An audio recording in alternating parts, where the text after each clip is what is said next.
Bukan berarti pemikiran Islam itu anti pembaruan. Ya, itu. Tidak jumud. Itu. Tidak boleh jumud. Kayak anti kedinamisan. Artinya kita dinamisasi perlu. Dan Indonesia katanya Ustaz, lebih dari 500 aliran sesat. Surganya Aliran sesat. Iya. Kenapa Ustaz getol banget untuk beresin pemikiran umat? Liberalisme, sekularisme.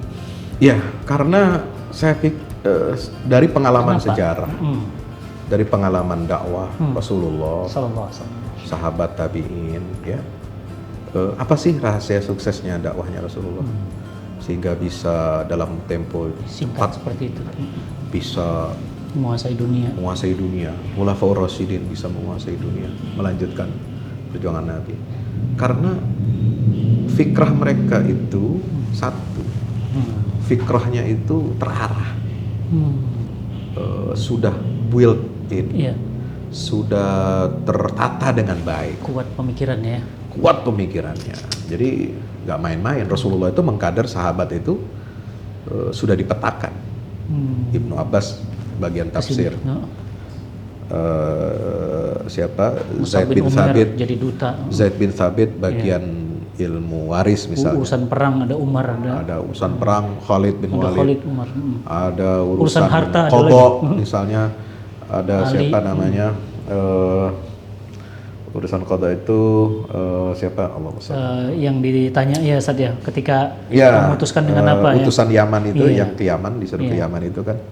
Itu ada khusus untuk peradilan. Qadi. Sebagai qadhi, dia ahlinya gitu ya. Kemudian ada yang Mu'adz bin khusus- Jabal. Mu'adz bin Jabal, Iya. ya. Dia disebutkan pemimpinnya para ulama. Masya Allah.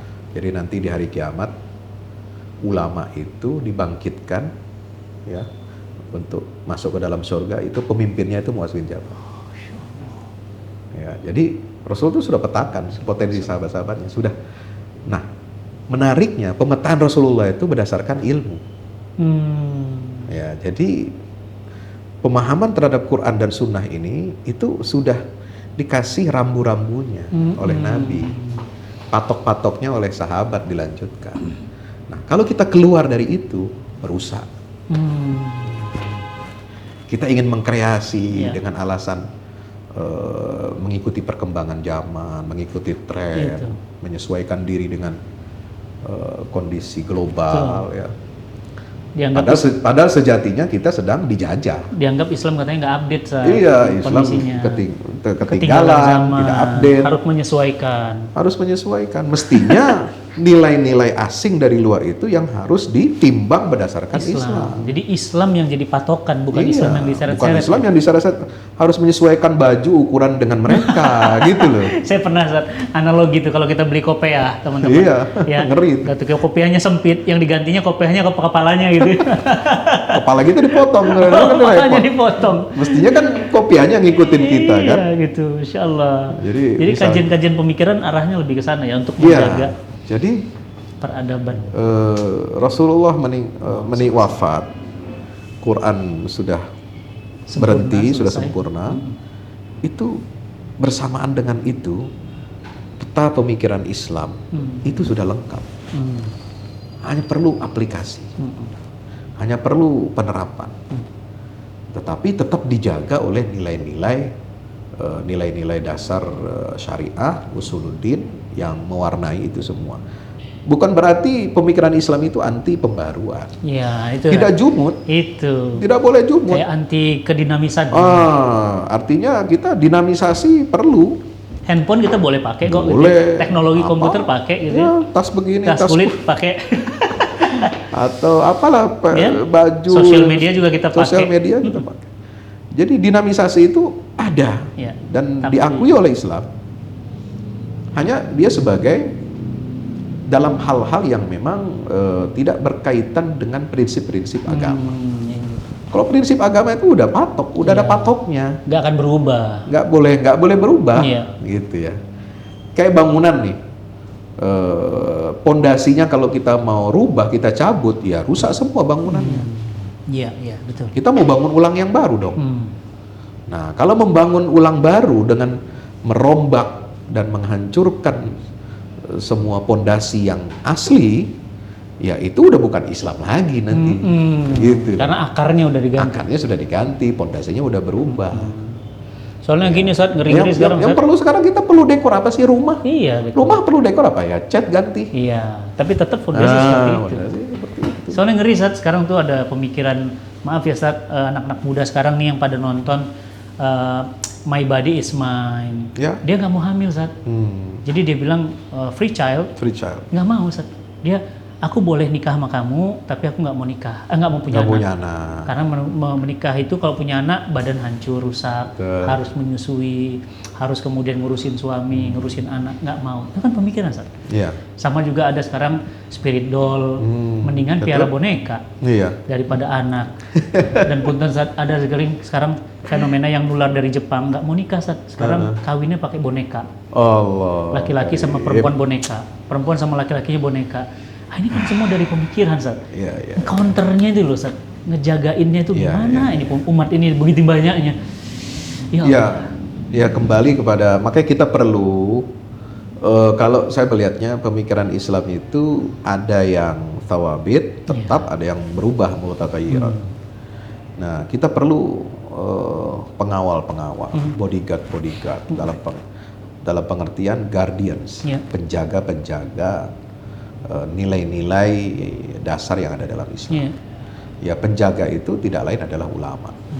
Nah itu Karena ulama ini berfungsi untuk melanjutkan pewarisnya para nabi. risalah Nabi, tapi dalam hal menjaga kemurniannya. Bukan Jadi ngaku nabi lagi baru. jadi nabi baru, atau dapat kitab suci baru. Kacau. Enggak, atau ketemu malaikat Jibril Iya, gitu itu. kan. Nabi baru. Atau ada yang bisa manggil Jibril. Nah, gitu-gitu. Astagfirullah. Emang lu siapa ya gitu manggil Jibril kan? Iya, Ustaz. Ya, nggak bisa kan. Macam-macam. Jadi gitu, Ustaz. tugas ulama itu melanjutkan dan merawat, menjaga kemurnian Islam dan menjaga ketika Islam ini ingin didinamiskan. Nah, fungsi ulama itu apa? Menjaga supaya dia tidak keluar dari rel dan patok. Iya. Maka kedudukan ulama itu penting dalam masyarakat, dalam Terus negara Islam. Saya dengar-dengar antum lagi nyiapin para ulama juga, Ustaz. Iya. Yayasan Fahmu Institute itu. Ustaz. Betul, Mungkin Ustaz. teman-teman bisa mendukung Ya, Ustaz nanti. Fatih. Karena ngejaga masa depan. Kita ingin menjaga Umat. masa depan umat ini. Iya. Ya. Saya yakin kebangkitan Islam itu pasti. Kita semua pasti yakin ya dengan janji Allah itu. Iya. Tinggal bagaimananya. Kitanya. Kita mau terlibat apa tidak. Iya. Soal kapan waktunya Allah yang atur. Hanya kita kan sebagai manusia perlu merancang, Iya. perlu mempersiapkan segala sesuatunya.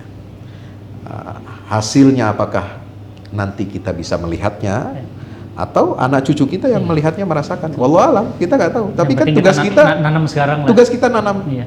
Tugas kita nanam, yang memetik siapa terserah Allah. Dan kalau nggak ditanam ke bahaya gimana? Iya, bahaya. Karena kita sebenarnya tidak kekurangan ulama sekarang, tapi yang komitmen, Nah, ini bermasalah. Itu. Yang fanatik banyak, yang mohon maaf tidak peduli kepada ukhuwah Islamiyah ada, ya. Yang saling serang. Saling serang, ya, saling menjelekkan, saling membid'ahkan, saling mentahdir, Itu. gitu ya. Nggak kurang ulama, tapi yang begini gitu loh. Dan itu persis ketika di zaman Imam Ghazali itu jatuh peradaban Islam, sehingga musuh Islam itu bisa masuk merangsek, bahkan melakukan invasi militer, seperti perang salib, Ya. berhasil merebut Baitul Maqdis Ya. tahun 1099. Jadi saya mengambil pelajaran dari situ. Kita jangan menyalahkan pihak luar dulu. Ya. Kita harus otokritik. Memang menuding pihak luar itu paling gampang. Paling gampang. Tapi melihat ke dalam itu yang agak biasanya, susah. iya. Makanya ya semua ini ada faktor dari luar Iya. ada. Tapi kenapa mereka bisa masuk ke dalam diri kita? Karena pertahanan kita lemah. Nah, Kalau Malik bin Nabi menyebutnya qabiliyatul lil isti'mar, ada potensi untuk diri kita ini terjajah. ya. Kalau Imam Ghazali melihatnya itu qabiliyatun lil hazimah. Jadi memang kita ini siap kalah. Jadi menyiapkan diri untuk kalah. Ini yang berbahaya. Ya. Maka saya mengambil inisiatif bersama kawan-kawan ya. Saya nggak bisa melakukan sendiri. Saya merangkul, mengajak elemen potensi-potensi ulama muda, alumni Al-Azhar, alumni Saudi, ada yang di Riyadh, ada yang di Madinah, dari Jeddah, dari Kairo, dari Sudan, dari Malaysia. Ini saya alhamdulillah kita kumpulin. Di Al-Fahmi Institute ini untuk mengkader ulama-ulama untuk penjaga Islam ini. Kita untuk masa depan jangka ke depan ya. Ya target kita, mohon doanya. Jadi secara nasional program kita itu program strategis kita adalah kita akan mengkader dan beasiswa ya 2.000 ulama tafsir. Masya Allah. Wah. Lulusan dalam dan luar negeri. Kita ikut nih teman-teman, bantu. 2.000. Insya Allah kalau 2.000 itu bisa sampai ke kabupaten lah. Iya. 2.000 dari kota kabupaten semua masuk itu. Dicetak di Fahmu Institute ini. Iya, melalui jaringan kita. Karena kita tidak ingin tersentralisir, tapi kurikulumnya dari kita. Jadi kayak pembibitan ulama. Pembibitan. Jadi kita akan hadir di 34 provinsi, termasuk ya kalaupun ada ibu kota baru nanti kita siapin sana. Iya, jangan ditinggal. Nanti banyak setan ya mas. Kalau kita nggak masuk di situ. Jadi 2.000 kader ulama tafsir dan juga kita ingin menyiapkan 1.000 guru tahfiz dan tafsir untuk daerah pedalaman. 5.000 rumah Quran untuk daerah-daerah. 5.000 rumah Quran. 5.000 jaringan itu. Seru nih. Ini baru cita-cita. Waduh. Tapi mudah-mudahan Allah melihat, malaikat mengaminkan. Amin. Jadi terrealisir. Amin ya Allah.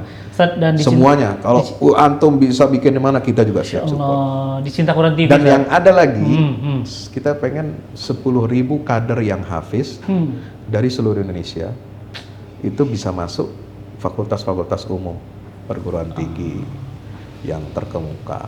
Masya Allah, indah karena banget ini. Terinspirasi dari Al-Azhar. Berarti Al-Azhar lebih fokus ya, sebenarnya penciptaan SDM. SDM, ya. Sebab problem kita SDM memang. Problem kita SDM. Ya. Kita tidak ingin seperti ormas ya. Ormas itu berat ya bebannya. Bangun sekolah, bangun perguruan tinggi, bangun rumah sakit. Infrastruktur ya memang. Itu sudah ada kaplingnya, Muhammadiyah, NU, Al-Wasliyah. Silahkan. Ya. Kita nggak bagi-bagi tugas. Kita bagi-bagi tugas. Kalau ormas ya, yang senior, yang kita sendiri berkhidmat di situ, biarlah itu terus dilanjutkan. Nah, kita menyiapkan SDM-nya, dan SDM ini bisa menyebar di semana-mana, bisa mewarnai semua ormas Islam. Yang penting punya visi yang sama. Wah, cakep. Ya, visi kebangkitan Islam, visi untuk tamkin al-ummah, ya, tamkinul Islam wa izzul muslimin gitu. Kemudian yang kita berharap dari kader-kader ulama dan hafiz ini, mereka ini terbebas dari fanatisme mazhab. Nah, ini penting. Silahkan Anda mau pilih mazhab apa saja. Soal berantem tuh dari situ. Iya, silahkan lah. Saya yakin ya 10.000, 2.000, 5.000 ini tentu dari latar belakang macam-macam. Tapi kita ingin bersatu. Capek lah kita berkelahi. Capek lah kita masih ributin lelah masalah. Berpisah kalau kata Muslim United ya. Harus berjamaah. Kita berpisah. Ya, berjamaah. Jadi capek lah kita berantem soal kunut nggak kunut, tahlilan, soal tawassul. Udah selesai. Ya, Anda meyakini saja apa ya menurut Anda itu benar. Ya. Tapi jangan menghakimi orang. Menghakimi orang lalu mengukur orang apalagi dengan ukuran kita. Apalagi sampai banting-banting wayangnya gitu ya. Jadi coba bayangkan wayang itu kan niatnya Wali Songo untuk mendakwahkan Islam. Mengubah isinya, mengganti karakternya, mengganti ajarannya, pesan-pesan filosofisnya diganti semua dengan Islam. Dan untuk merangkul tujuannya kan. Bukan Lah, memukul. Nah, kenapa sekarang kok wayang Jadi isinya memukul. misu-misu, Itu. caci maki untuk menjelekkan? Saya tuh nggak enak banget saat ketika nonton itu orang yang berjambang dan berjenggot itu ngeliat perempuan sunnah Rasul gitu. Itu kan saya bilang ini orang Islam bukan ya ininya. Itu dia. Ya Allah kok sampai Jadi begitu. jadi saya bingung kok bisa orang tertawa menikmati itu. Ini kan tidak masuk akal sebenarnya. Kenapa bisa menikmati hal-hal seperti itu? Ini ada yang salah. Sakit itu Ustaz. Nah makanya itu dia, Ya problem Allah. kita adalah loss of adab. Orang semangat berdakwah, ya, tapi tidak punya dasar ilmu yang kokoh. Ini bermasalah, Ustaz. Ya, saya sangat menghormati. Sedih. Saya sangat menghormati Gus Miftah. Mm-mm. Beliau Mm-mm. berdakwah, punya hasil Track kerja. record yang bagus ya. Mendakwahi tempat-tempat maksiat, klub-klub klub, ini iya. macam-macam, bagus. Bagus. Saya juga Kita respect, kenal. ya. Saya sangat mendukung. Saya doakan mudah-mudahan lebih bagus lagi hasilnya. Tapi kalau masuk ke dalam hal-hal yang seperti itu, kayaknya menjatuhkan diri sendiri. Iya. Ya, sayang gitu. Iya. Sayang sekali. Jadi saya sendiri terkejut gitu ya. Ya itu tadi karena egoisme, fanatisme. Ya, nah kita ingin kembalikan itu ke rel yang dulu dicontohkan oleh Imam Ghazali dan pembaharu-pembaharu di dunia Islam. Yang mereka itu ya Imam Ghazali itu tokoh mazhab Syafi'i, tapi dia tidak fanatik. Iya. Dia terbuka kepada yang lain. Bahkan kurikulumnya Imam Ghazali itu Ihya Ulumuddin itu dilanjutkan dan dipakai oleh ulama yang beda mazhab dengan dia. Seperti Syekh Abdul Qadir Al-Jailani. Al-Ghazali wafat 1111, Madrasah Al-Jailani itu kurang lebih 1140. Lanjut ya. Ya, 1140 Dan di melanjutkan. Indonesia pada terkenal. Saya Sangat terkenal. Nah, sayangnya seperti ada mata rantai yang putus. Betul.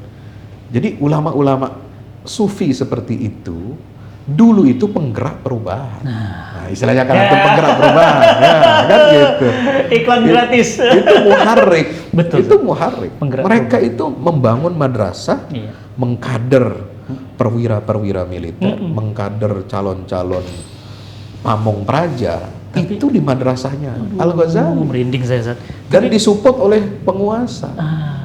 Kok Namanya hari Nizamul Muluk, Nah, terkenal sekali. di hari ini dikemasnya tuh kayak ada punya kesaktian khusus apa, aduh jadi begitu ya. Itulah saya sayangkan.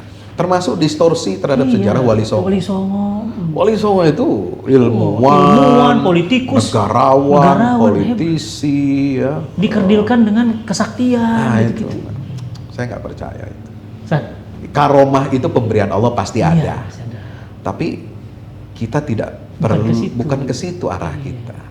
Kenapa? Para wali Songo itu, Imam Ghazali, kemudian Imam Abdul Qadir Jilani itu punya mendapatkan karomah yang tinggi. Karena dia bergerak, mereka ini bergerak untuk memuliakan Islam. Kalau tidak memuliakan Islam, tidak ada karomahnya. Iya. Tidak ada. Jadi karomahnya ketika memuliakan Islam. Memuliakan Allah Islam. memuliakannya. Allah memuliakan. Ya. Prinsip itu, rumusnya saya begitu, memandang itu.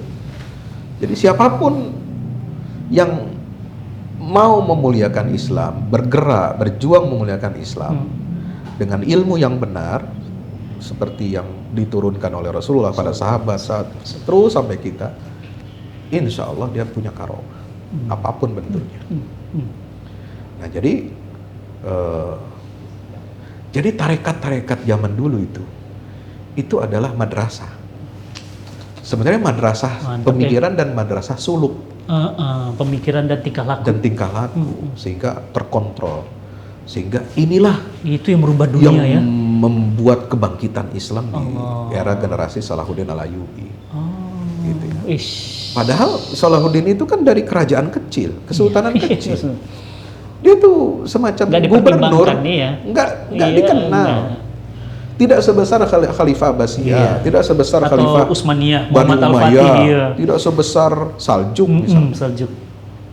Arslan lebih besar dari tokoh Salahuddin. Tapi kenapa dia yang itulah hasil dari buah pendidikan SDM ya, Madrasah Imam Ghazali dilanjutkan Abdul Qadir Al-Jailani. Jadi ini saya bawa buku ini. Nah, apa itu?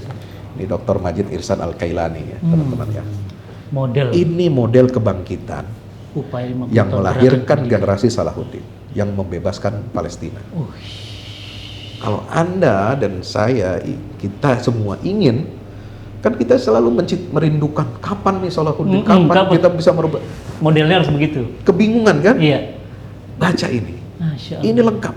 Ya. Kurikulum, cara pergerakannya, Bisa di googling cari. bagaimana memetakan masalah, kemudian memberikan solusi, bagaimana dia mempersatukan ulama dari lintas mazhab, bagaimana dia berdakwah amar ma'ruf nahi munkar, bagaimana sebelum mengusir penjajah asing, kita harus mengusir aliran sesat dulu. Itu rumusnya Al-Ghazali. Al-Ghazali dan Syekh Abdul Qadir Jilani itu melawan aliran sesat dengan pemikiran yang kuat. Dan Indonesia katanya Ustaz, lebih dari 500 aliran sesat. Surganya aliran sesat. Iya, Masya karena Allah. apa?